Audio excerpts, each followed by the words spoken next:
וואי, זה מה אני רואה, אליאור, זה אתה? לא, זה לא אני, זה בובסור שגידל שיער, צא לי מהחדר, צא. מה קורה, אח שלי, לא אמרת שאתה עוזב לתמיד? אמרתי, אני אומר הרבה דברים. נכון, גם אמרת שאתה אוהב בנות. אוהב בנות, מה הקשר? לא נמאס לך לדבר שטויות? לא נמאס לך כל פעם להם שאתה עוזב את הבית לתמיד ואז תחזור על 4 כמו כלבלבי? עוד מעט גם תתחיל לנבוח.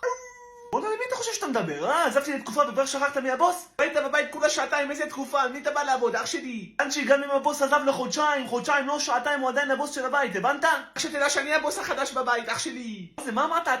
מה זה הגמגום הזה? זה מלידה? מה אומרים הרופאים? טוס לי מהחדר לפני שמעתי אותך בכוח, צא! אם כבר מישהו צריך לצאת מהחדר זה אתה, לא אני, זה כבר החדר שלי. על מה אתה מדבר? ההורים החליטו שאני עובר לחדר הזה בגלל שאלק עזבת את הבית. אז איפה כל הפוסטרים שלי? קראתי את כולם, אני לא מתכוון לחיות בתוך ברבילנד. זה, הורדת לי את כל הפוסטרים של הברביות? כן, כי זה החדר שלי, לא שלך. עכשיו אני סופר עד 3 ואתה יוצא מהחדר, הבנת? או שאני קורא לאמא. מכבד את אחיך הגדול, אני אחרי טיול גדול וככה אתה מדבר אליי? כן, 3. ככה הסקור הזה. 2. אתה סופר, לא יוצא לך מהחדר, מה תעשה? אמא!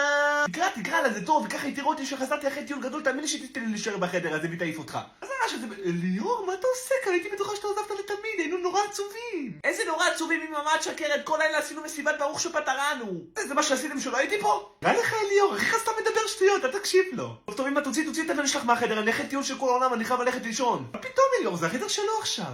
אני לא מאמין איזה מינימד, ככה נתת לו את החדר בזמן שאני לא פה? אתה לא צריך לקוס עכשיו, נטפל בזה החדר, עכשיו השעה 2 בלילה, צריך להתעורר.